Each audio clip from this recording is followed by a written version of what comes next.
And a phoneme deletion is just deleting individual phonemes from a word.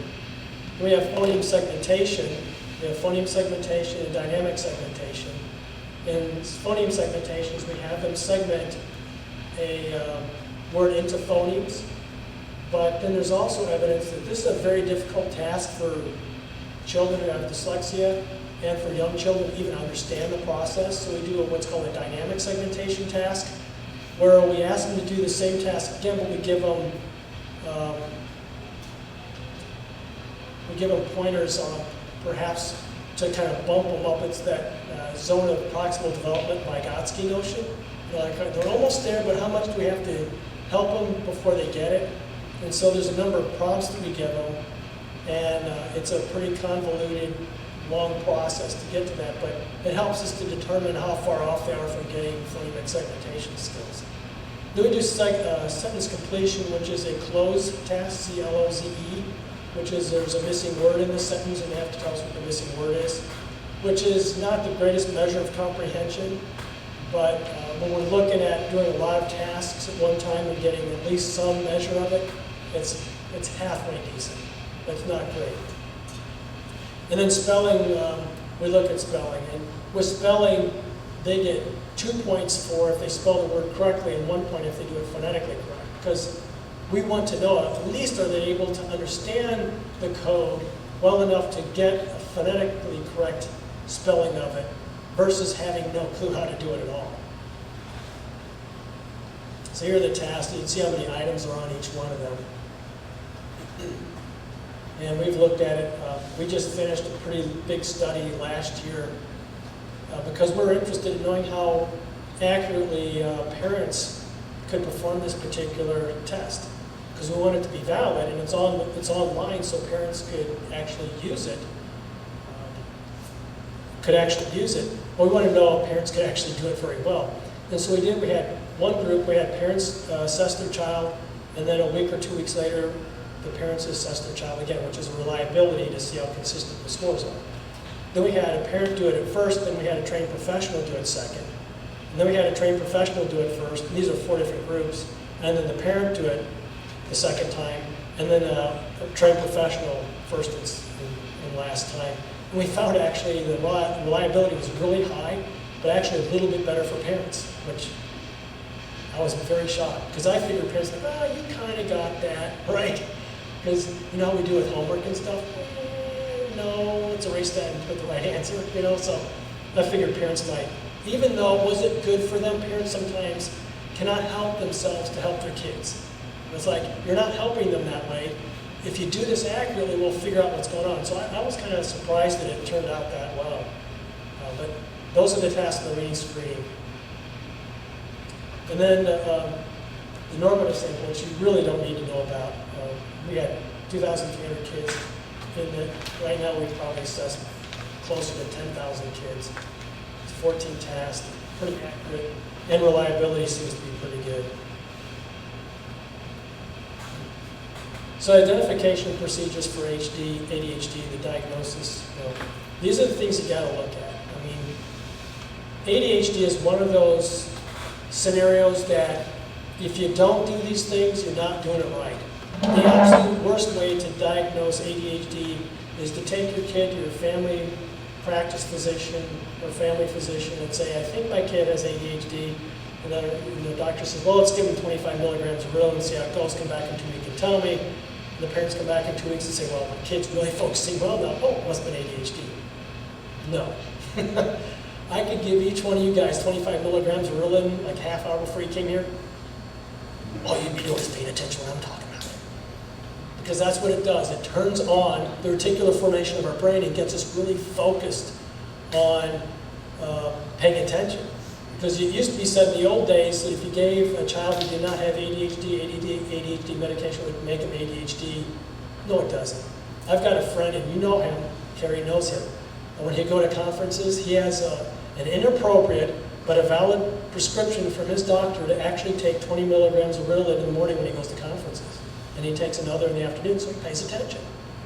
He doesn't have any ADHD. It works. The reason why people abuse substances is because they work.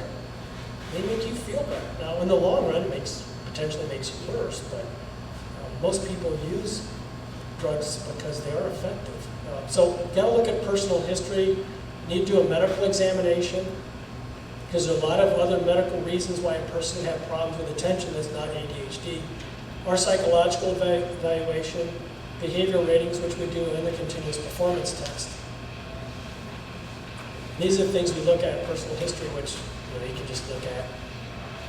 It's not anything that would be surprising to you. Family history, family relationships, medical examination.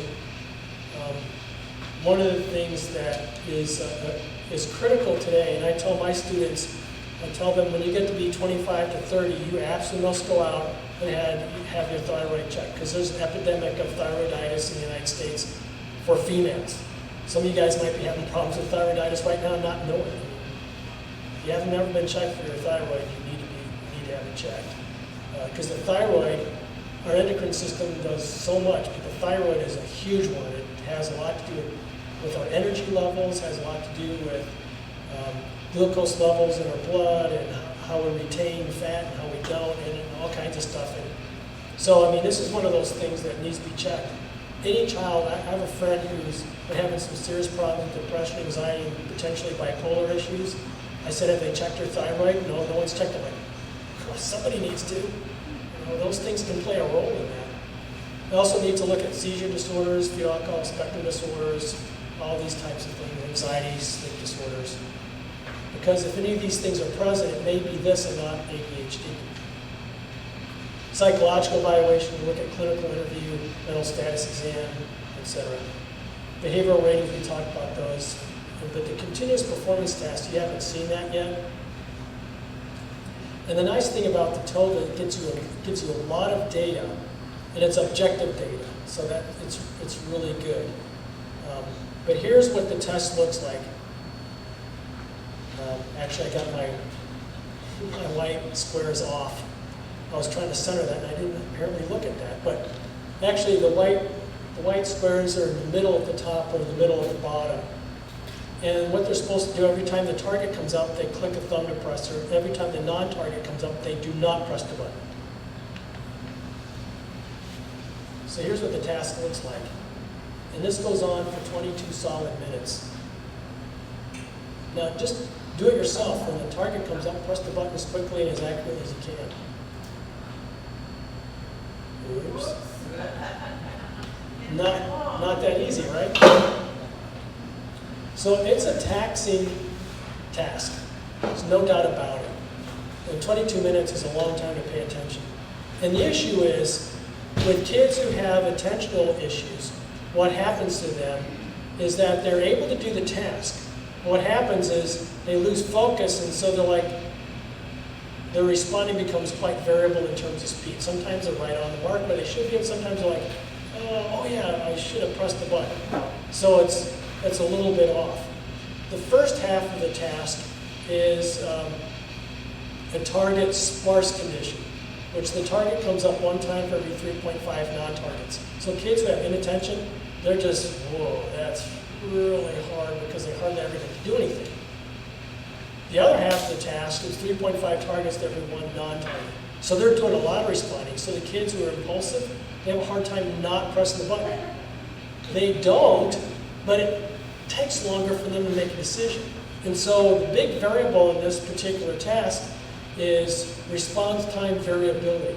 Because what you'll see is a lot of variability where people who do not have ADHD, they're just, there's some variability, but not much. So it's a very good objective measure. It's very hard. I could fake it if I wanted to because I know what variables to fake, but most people don't. Adults nor children. Now my wife, we always kid her about having ADHD because she's very verbal, and she's looking at everything. We're driving down the road, she goes, hey look, there's a deer over there, do you see that? And then she comes right back to the conversation. Or someone with ADHD is like, hey, do you see the deer over there? Yeah, in the trees? And what was I talking about? They completely lose focus, right? But I had her do the TOVA test, and we're late night people, so we didn't sleep very much at night. She fell asleep right in the middle, and so I was like, man, You really performed poorly on that test. But poor performance can be related to a lot of different things. It could be attentional difficulties. It could be medication. It could be toxic conditions, sensory problems, family style, school readiness, stress. There's a lot of things why a person could do really poorly on this particular test. So we have to drill down a little bit further. And so the nice thing about the test of variables of attention is the results. They give you a lot of different results. But they're just one component. So the first thing that the results do is it compares the kids' behavior with the normative sample, all the kids who've taken it, and say whether the kid's performance is within or not within normal limits. And then what it does, because there's some kids will be not within normal limits, that doesn't necessarily mean the kid has ADHD. It could be because the kid's worried about something, or there's a death of a significant other, or there's a medical issue. There's a lot of other reasons why the person could have had poor performance on that part. But then what it does is it compares the kid's performance with people who are known to have ADHD, which is called the attentional index score. And when it does that, it really gives you a pretty good notion. So if a kid is not within normal limits on interpretation, and then on the attentional index score is not within normal limits, the kid has a high probability of ADHD. If the parent and the teacher are also saying, yeah, something's not, from the rating scales. So those things are important. So the results of what we do either can indicate dyslexia or not, ADHD or not, dyslexia and ADHD or neither.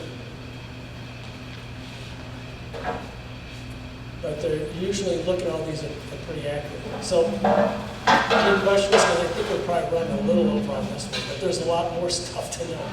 4 minutes is all. It's not bad. That's good. Any questions?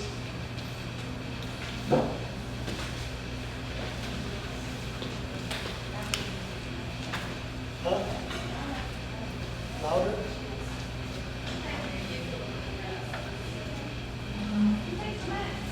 Who takes the minutes?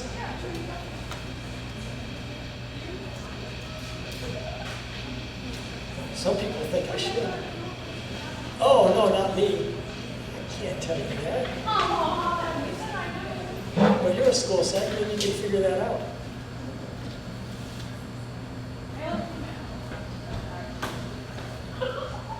Do you test adults too?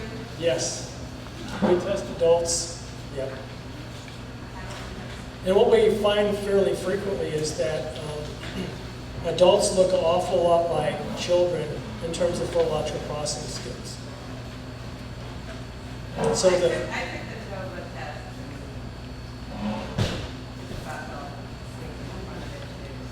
yeah, it's I was also like, really upset.